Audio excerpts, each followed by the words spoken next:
नमस्कार। दैनिक उत्तम हिंदू टीवी देख रहे सभी दर्शकों का बहुत बहुत स्वागत। मैं हूं रचना सेवक और लेकर हाजिर हमारा खास प्रोग्राम चर्चाएं खास। अपने इस प्रोग्राम में हम अपने राज्य, देश, विदेश से जुड़े हुए कुछ अहम राजनीतिक, सामाजिक और धार्मिक मुद्दों पर दैनिक उत्तम हिंदू टीवी के मुख्य संपादक इरविन खन्ना जी के साथ बातचीत करते हैं, चर्चा करते हैं, विचार विमर्श करते हैं। सर आज भी अहम चर्चा के लिए हमारे साथ हमारे स्टूडियो में मौजूद। तो सबसे पहले तो सर का बहुत बहुत स्वागत। और आज प्रोग्राम चर्चाएं खास की शुरुआत दिल्ली के पूर्व मुख्यमंत्री अरविंद केजरीवाल के साथ। सर, दिल्ली के पूर्व मुख्यमंत्री अरविंद केजरीवाल ने राष्ट्रीय स्वयं सेवक संघ प्रमुख मोहन भागवत से 5 सवाल पूछे हैं। इसमें उन्होंने केंद्रीय जांच एजेंसियों के दुरुपयोग और साथ साथ प्रधानमंत्री नरेंद्र मोदी की रिटायरमेंट और भी कई अहम मुद्दों को उठाया है। तो अरविंद केजरीवाल का आरएसएस के साथ सीधा संवाद, इस पर आप क्या कहेंगे? देखिए, वो पूर्व मुख्यमंत्री जरूर है पर आम आदमी पार्टी के संयोजक है, इसलिए वो एक महत्वपूर्ण जगह पर पद पे बैठे हैं जी। उनकी कही बात उन्होंने विधानसभा में कही है, पहले बाहर भी किए पत्रकारों के साथ। उनमें 3 मैं समझता हूँ प्रश्न महत्वपूर्ण 5 में से। एक तो ईडी और सीबीआई का दुरुपयोग, बिल्कुल। दूसरा दागी नेताओं को, दूसरे दलों के दागी नेताओं को जिन पे आरोप लगते हैं उनको पार्टी में शामिल करना, और तीसरा जो 75 वर्ष की आयु जो का नियम भाजपा रहा है। अब ये संघ को क्यों चिट्ठी लिखी गई, इसका मुख्य कारण यही है कि धारणा तो यही है कि भाजपा संघ की विचारधारा को मानती है, बिल्कुल। और स्वयं प्रधानमंत्री संघ के प्रचारक रहे हैं, बिल्कुल। इसलिए चिट्ठी उन्होंने इसी सब से कहा। अब जो पहले ईडी और सीबीआई की, ये तो सार्वजनिक बात है कि ईडी और सीबीआई का विपक्षी दलों के प्रति दुरुपयोग तो हुआ, बिल्कुल सर। दबाव डाला गया, उनके नेताओं को अंदर किया गया, केजरीवाल खुद भुगतभोग किया, उनके साथी भी वो भी भुगतभोग किए। और ये तो एक आरोप विपक्षी दल लगाए जो आम आदमी की भी चर्चा में चलता है, लेकिन देश के उच्चतम न्यायालय ने सीबीआई को ये बोला कि आप पिंजरे के तोते की तरह कार्य न करें। ये अपने आप में बड़ी सख्त टिप्पणी है। तो ये बात केजरीवाल जब उठाते हैं तो उसमें दम है ईडी और सीबीआई का।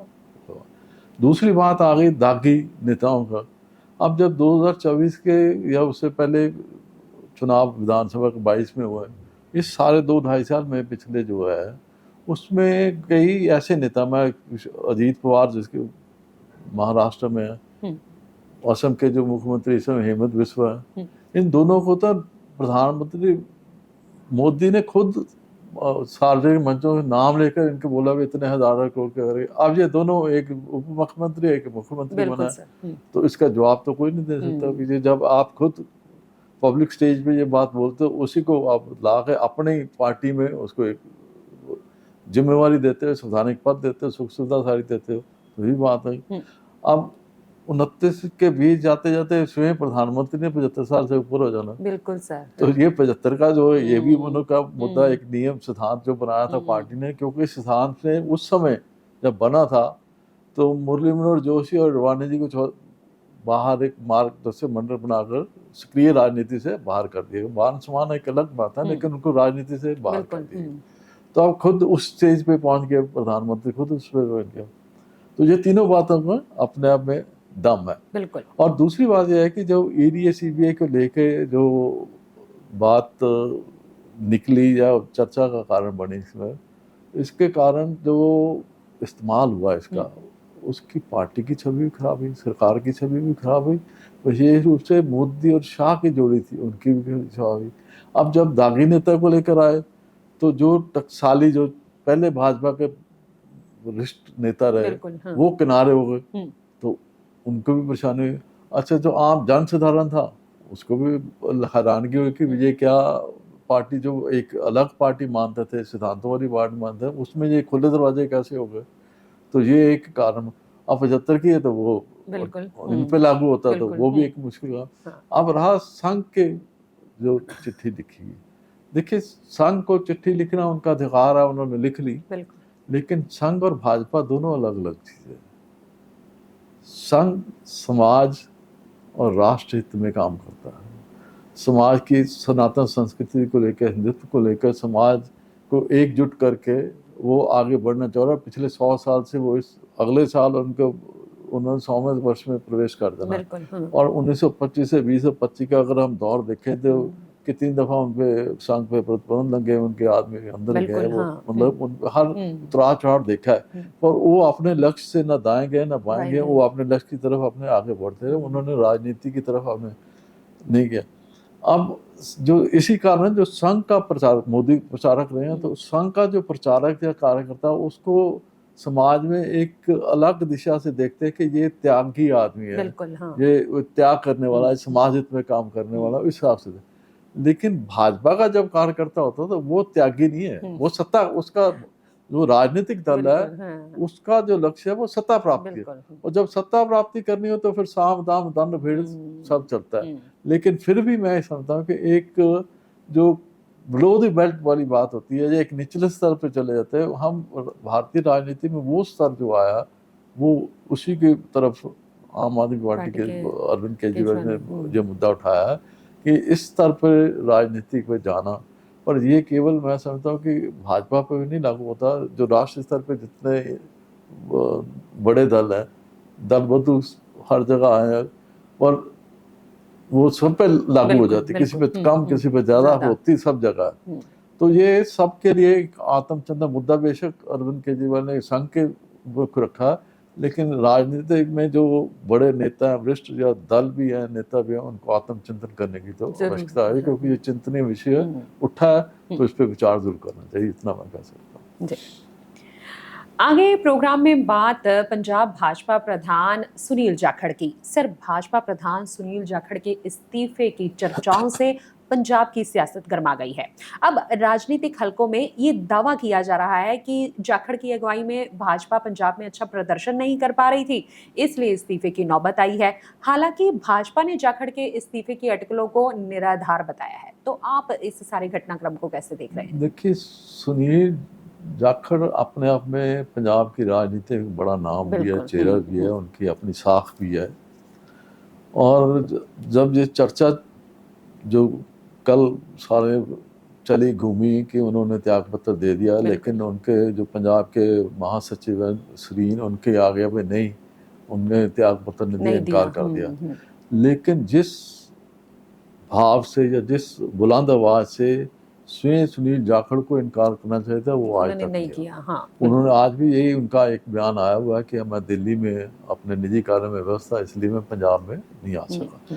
लेकिन सच्चाई ये है कि पिछले 3 महीने से वो बिल्कुल सक्रिय नहीं है, ना वो पार्टी की गतिविधियों में आ रहे हैं। अब जो सदस्यता अभियान चला है, ये पंजाब में एक तरह से असफल हो चुका है। इनका जो लक्ष्य था वो मैं 40-50 लाख के बीच था, तो अभी 3-5 लाख के बीच तक पहुंचे, तो ये असफलता है, क्योंकि सक्रिय नहीं भाजपा, जबकि जो प्रदेश अध्यक्ष है वो बहुत सक्रिय होता है, इस मामले में सक्रिय नहीं है। अब ये एक स्थिति आ गई, तो इससे स्पष्ट है कि उनका जो, बेशक उन्होंने त्यागपत्र अभी ऑफिशियली सरकार नहीं हुआ या उन्होंने दिया नहीं, ये तो परमात्मा जाने, लेकिन जो स्थितियां संकेत दे रही हैं कि उन्होंने अगर इनकार किया है, त्यागपत्र दे दिया है, वो भविष्य में काम करने वाले नहीं है, जिस व्यवस्था, क्योंकि करना होता तो वो अभी। तो अब उनके इस स्थिति क्यों आई है, इसकी पृष्ठभूमि में जाना पड़ेगा। देखिए, सुनील जाखड़ जब कांग्रेस में थे तो उनके पास एक समय ऐसा आया था कि जब पंजाब के मुख्यमंत्री कैप्टन अमरिंदर सिंह के बाद उनका नाम आया था कि मुख्यमंत्री वो बनेंगे, लेकिन उनका विरोध हुआ क्योंकि वो हिंदू चेहरा है, और विरोध रंधावा ने किया और जाट सिखों ने भी किया, अंबिका सोनी का विशेष रूप से नाम आ गया। अच्छा, इनका दुख ये था कि इनके संबंध राहुल गांधी से या गांधी परिवार से बहुत अच्छे थे। इनको आशा थी कि राहुल गांधी या वो गांधी परिवार हस्तक्षेप करके मुझे वो मौका मिलेगा, लेकिन वो नहीं मिला। तो इनके अंदर एक टीस थी कि मैं हिंदू होने के नाते रह गया। पंजाब की राजनीति की ये त्रासदी है। तो उस दर्द के साथ इन्होंने भाजपा की तरफ रुख करा। भाजपा के उस समय की जो मुझे है चर्चा ये थी, क्योंकि इन्होंने उस समय जब भाजपा में आया था तो घोषणा कर दी थी कि मैं चुनाव नहीं लड़ूंगा। तो इनका भाजपा का से जब चर्चा रही थी कि इनको राज्यसभा सदस्य दे दी जाएगी, कल को हो सकता है मंत्री भी बना दें। लेकिन भाजपा ने जब किया तो इनको प्रदेश अध्यक्ष बना दिया और साथ में ये आश्वासन दिया कि हम जल्द आपको राज्यसभा में भी ले जाएंगे। तो उन्होंने वो समय बीता, लेकिन जब वो समय बीतने साथ अभी पीछे दो राज्यसभा सदस्य बने, एक राजस्थान से तो एक हरियाणा से। किरण चौधरी हरियाणा से बनी और रवनीत बिट्टू राजस्थान। तो जब दो, और रवनीत बिट्टू बाद में मंत्री भी बन गया, हाँ। अब वो पंजाब से चले गया। अब स्थिति स्पष्ट थी कि सुनील जाखड़ के भविष्य राज्यसभा मेंबर के लिए नजर नहीं आ रहा था, क्योंकि पंजाब का कोटा था तो वो चला गया और राज्यसभा भी चलेगी और मंत्री भी बन गए पंजाब से। तो वो स्थिति देख के इनको निराशा आई और हताशा की स्थिति में चले गए, और उस कारण इन्होंने संदेश भेज दिया होगा या एक संकेत दे दिया कि मैं इंटरेस्टेड नहीं, क्योंकि ये भाजपा अध्यक्ष बनने के तो पहले ही नहीं थे। बिल्कुल। अब पंजाब भाजपा के लिए और पंजाब भाजपा हाईकमान के लिए एक दुविधा वाली स्थिति पैदा हो गई, क्योंकि ये आज नहीं तो महीने बाद त्यागपत्र हो जाएगा। इससे ज्यादा तेज अगर ना भी देंगे तो तब भी भाजपा की जो पंजाब में स्थिति है वो कमजोरी होगी। इस नेतृत्व में इनकी अपनी स्थिति भी एक डवाडोल होगी राजनीतिक रूप से, भाजपा पंजाब इकाई की भी होगी। अब पंजाब जो भाजपा हाईकमान के पास समस्या ये आ जाएगी कि 2027 में विधानसभा चुनाव, इस समय तो पंचायत के चलो पार्टी लेवल पे नहीं है, जो नुकसान होगा वो बाद की बात। 2027 में जब विधानसभा चुनाव आने हैं तो उस समय तक पंजाब का प्रधान कौन होगा? सिख चेहरा होगा, टकसाली हिंदू होगा कोई। तो ये दो एक पॉइंट है भाजपा हाईकमान के पास कि कौन बनेगा। अब जो सुनील जाखड़ जी ने दे दिया अपना त्याग पत्र, तो इसका एक प्रश्न चिन्ह लग गया जो दूसरे दलों से आए हैं, चाहे वो सिख चेहरा है, वरिष्ठ नेता भी हैं, उनके विषय पे भी एक प्रश्न लग गया, क्योंकि डर लगेगा भाजपा को 2027 के। अब तो ये इन्होंने दे दिया, 27 के चुनाव से पहले अगर कोई और इस्तीफा दे गया, त्याग पत्र दे गया उस समय, तो ये क्या स्थिति बनेगी? तो उस सारी चीज के लिए एक अग्नि परीक्षा वाली स्थिति मैं समझता हूँ भाजपा हाईकमान के लिए भी। 2027 को देखते हुए अगर इनका त्यागपत्र स्वीकार करें तो किसको नया बनाए, क्योंकि भाजपा का जो नेता इनके जब बने थे ये, तो उसमें भाजपा का आम जनसाधारण भी हैरान तो था, कार्यकर्ता तो निष्क्रिय हो गया। तभी तो इनकी जो मेंबरशिप कैंपेन ही नहीं चल पा रही, क्योंकि जो टकसाली कार्यकर्ता वो घर बैठ गया। वे जब बाहर वाले आके करेंगे तो ये एक बड़ी एक दुविधा वाली स्थिति पंजाब प्रदेश इकाई के लिए भी है, हाईकमान के लिए भी है। इसको जितनी जल्दी स्पष्ट करके संकेत देंगे तभी मैं समझता 2027 तक चलेंगे, नहीं तो पंजाब भाजपा की भूमिका कमजोरी होती जाएगी और छवि कमजोर होगी। बिल्कुल। आगे प्रोग्राम चर्चाए खास में एक बार फिर से चर्चा करेंगे अरविंद केजरीवाल और मनीष सिसोदिया की। सर, अरविंद केजरीवाल और मनीष सिसोदिया जब से जेल से बाहर आए हैं, पंजाब में राजनीतिक स्तर पर और प्रशासनिक दोनों स्तरों पर ही बड़े बदलाव किए गए हैं। अपने 2.5 साल के कार्यकाल में मान कैबिनेट में इस बार चौथी बार बड़ा बदलाव आया है और बहुत सारे प्रशासनिक अधिकारियों के भी तबादले किए गए हैं। तो आप इस सारे फेरबदल, इस सारे बदलाव को किस तरह से देख रहे हैं, क्या मायने हैं? देखो, इसका सबसे पहला कारण तो है कि आम आदमी पार्टी का पंजाब में गिरता ग्राफ यस, ये सब, क्योंकि मान सरकार का जो 2.5 साल का पीरियड है उसमें किसी तरह भी आप देखें तो आम आदमी पार्टी का जो ग्राफ ऊपर नहीं गया। हाँ। जबकि जब 22 में जब मान बने थे, मुख्यमंत्री बने या वो चुनावों में जो जीत आई थी, उस समय लोगों का आम आदमी पार्टी, विशेष रूप से जो अरविंद केजरीवाल जो उसके वरिष्ठ सहयोगी थे, उन्होंने एक सपने जो दिखाए थे पंजाबियों को, हाँ ये बदलाव आएगा, अकाली भाजपा कांग्रेस को आपने देख लिया, अब हमें देखो। तो और उसमें भगवंत मान का जब चेहरा अनाउंस किया गया था 22 के चुनाव में, तो उसमें एक टीम थी, टीम के पीछे अरविंद केजरीवाल थे और जैसे राघव चड्ढा और विजय नायर, ये 5-7-10 बड़े नाम थे, इनके साथ और आगे बड़े नाम थे। अब हुआ क्या कि ये कुदरत का रंग देखे कि जब सत्ता में आई आम आदमी पार्टी, तो दिल्ली में शराब घोटाले का काम शुरू हो गया, वहाँ पे एक के बाद एक चक्कर ईडी सीबीआई के शुरू हो गए, तो उनके उधर ध्यान हो गया। इधर जो इनको इस तरफ पंजाब की तरफ उनका ध्यान गया नहीं।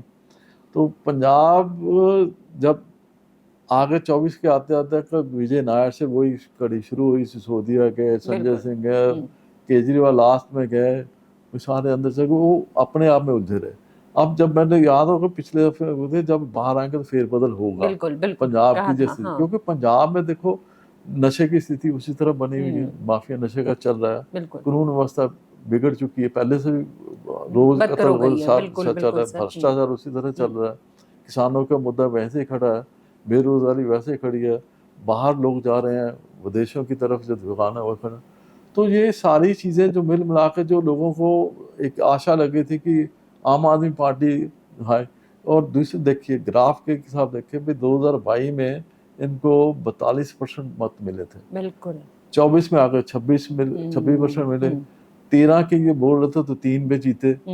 अब जब जीते तो अब इन्होंने अगर नेशनल लेवल पे जाना है तो देखो दिल्ली में पंजाब में आए थे तो दिल्ली का मॉडल दिखाया था इन्होंने, दिल्ली के मॉडल बिजली पानी फ्री और सब एडमिनिस्ट्रेशन हमारी है तो हम पंजाब में बेहतर करेंगे। पंजाब में वो बेहतर हुआ नहीं, ग्राफ नीचे गिर गया। अब 2 साल 2.5 साल इनके पास है आम आदमी पार्टी के, उसलिए इनको ये फेरबदल भी जरूरी है, प्रशासनिक स्तर पे भी किया और इधर भी किया, क्योंकि 2 साल में अगर ये अपना ग्राफ ऊपर नहीं करते तो ये राष्ट्र स्तर पे फिर आगे नहीं जा सकते, क्योंकि इन्होंने राष्ट्र स्तर पर अपने कांग्रेस से पहले लड़ना है। तो यहाँ पे क्योंकि दिल्ली यूटी टेरिटरी एक तरह पूरा राज्य नहीं है, ये पंजाब पूरा राज्य, इसमें सफलता का मतलब कि आप राष्ट्र स्तर पे सफल होने की तैयारी में कदम उस तरफ जाएगा। तो ये मैं जो फेरबदल आया या प्रशासनिक स्तर पे, ये इनकी समय की मांग थी, इन्होंने ठीक दिशा में एक उठा कदम है। लेकिन मैं समझता हूँ कि अगर इन्होंने राष्ट्र स्तर पे जाना तो शायद इनको और बड़ा कदम उठाना पड़े, राजनीतिक स्तर पे और बड़ा बदलाव भी ला सकते हैं, क्योंकि ग्राफ जब तक ऊपर नहीं होगा, जब तक व्यवस्था ठीक नहीं होगी, आम आदमी को राहत नहीं मिलेगी, तो ये आगे नहीं बढ़ सकेंगे। क्योंकि पंजाब की आवाज़ ही आगे इनको आवाज़ की जो जनमत यहाँ पे बनेगा, उसी का लाभ अगर जनमत नकारात्मक बना तो ये फिर आगे नहीं चल पाएंगे। बिल्कुल सर, निराशा ही हो रही है, फिर निराशा, फिर इनके हाथ आगे मुश्किल हो जाएगी, 10-15 साल में फिर इनका ग्राफ गिरेगा। इसलिए ये बदलाव जरूरी था, समय के अनुसार था, और आगे भी अगर इनको करना पड़े तो करना चाहिए मेरा जरूर। जी, आगे प्रोग्राम में बात करेंगे हिमाचल प्रदेश की। सर, यूपी की तर्ज पर हिमाचल प्रदेश के शहरी विकास मंत्री विक्रमादित्य सिंह ने कहा था कि वेंडर्स के नाम प्रदर्शित किए जाएं खाने पीने की जगह पर, उन्होंने ऐसा ऐलान किया था, और ये आदेश वेंडर्स को, ढाबा मालिकों को और रेस्टोरेंट मालिकों को दिए गए थे, लेकिन इस आदेश पर हाईकमान ने रोक लगा दी है। तो आप इसे किस तरह से देखेंगे, क्या कहना है? देखिए, ये विक्रमादित्य का जो एक आदेश था, मैं समझ ये एक वहाँ की प्रदेश की परिस्थितियों को प्रदेश के हित में था। क्योंकि अगर आपको याद हो, संजौली में जो मस्जिद कांड हुआ, उसमें अवैध रूप से जो लोग ठहरे थे वही विवाद का कारण बने थे। उन्हीं को देखते हुए जो इतनी बड़ी हिमाचल में उठी बात, उस स्थिति को देखते हुए, ताकि बीच में ना हो, उसको देखते हुए विक्रमादित्य सिंह ने ये किया कि वेंडर जो रेडी वाले जो बाहर से आए हैं उनकी पहचान बनेगी, नाम रखेंगे, पता चलेगा। तो ये कोई धर्म के साथ नहीं था, उसको प्रदेश की कानून व्यवस्था को देखते हुए कि वो भविष्य में ऐसी स्थिति ना पैदा हो, तो वो अब ये एक अच्छा कदम था, मैं समझता हूँ प्रदेश हित में था, लेकिन ये एक राजनीति के शिकार हो गए। बिल्कुल सर, उसमें राजनीति जोड़ दी जाती है। हाँ। इसका कारण यह है कि हाईकमान के पास वहाँ के जो मुस्लिम 2 सांसद थे, उन्होंने मुद्दा उठाया कि ये वो यूपी का नाम लिया जी, यूपी के जो भाजपा का हम फॉलो कर सकते, वो बेसिकली भाजपा को नहीं फॉलो कर रहे। उन्होंने अपने प्रदेश के हित को देखते हुए, प्रदेश की जनता की भावनाओं को देखते हुए, जब सारा प्रदेश सड़कों पर निकल आया, तो उसको देखते हुए उन्होंने ये कदम, एक नीति बनाई, वेंडर्स अपना नाम दें, उस हिसाब से होगा। अब जब हाईकमान के पास मुस्लिम सांसद चले गए कि ये यूपी के कर रहे हैं, ये मुसलमानों के एक वर्ग विशेष के चल रहे हैं, तो हिमाचल में तो पहले ही सुक्खू और विक्रमादित्य एक ग्रुप धड़ेबंदी बने हुए हैं, तो उसका लाभ सुक्खू धड़े ने भी ले लिया। उन्होंने हाईकमान के साथ हाँ मिला दी, और कारण हो गए विक्रमादित्य सिंह। एक अच्छे काम के लिए, प्रदेश हित के लिए भी उनका जो उठाया कदम राजनीति का शिकार होगा, और उनको बुलाया गया, उनको स्थिति स्पष्ट करने के लिए कहा, और उन्होंने आगे कहा कि उन्होंने भी स्पष्ट किया कि मैं प्रदेश हित में देख रहा था, मेरा यूपी का मॉडल अपनाने का नहीं है, वो अपनी राज्य है, हमारा अपना राज्य है, ये कांग्रेस सरकार है, वहाँ पे बीजेपी की सरकार है, हमारी नीतियाँ नहीं मिल सकती, लेकिन प्रदेश हित को देखते किया। लेकिन अब जो मुद्दा है, वो सरकार ने एक कमेटी बना दी है, कमेटी को दे दिया। कमेटी को देने का मतलब कि ठंडे बस्ते में चले गया। अब सरकार चाहे ना चाहे, मंत्री तो ने जो करना था वो देश देख के वो रुक गया, वो देश बना ही नहीं। कमेटी के बाद चर्चा होगी, समय के साथ पता चलेगा भी क्या करते हैं। पर मेरा ये मानना है कि उनका जो एक सही दिशा में उठा कदम था, जो राजनीति के कारण रुक गया, या ये इसका भुगतान प्रदेश में लोगों को कब अच्छा होता है या बुरा होता है ये तो समय बताएगा। पर आज की स्थिति जो देखते हुए मैं कह सकता हूँ कि ये ठीक दिशा का उठा कदम था, जिसको रोकना नहीं चाहिए था पर हो गया। सो इसे राजनीतिक के पहलू हैं, इसको इसलिए कह सकते हैं जी। और कुछ नहीं कहा था। तो आज भी हमने प्रोग्राम चर्चाए खास में सर के साथ अहम मुद्दों पर बातचीत की, लेकिन फिलहाल के लिए प्रोग्राम चर्चाए खास को हम यहीं पर देंगे विश्राम। अगले हफ्ते फिर इसी प्रोग्राम में आपसे होगी मुलाकात। तब तक के लिए मुझे रचना कौर सर को दे दीजिए इजाजत। नमस्कार।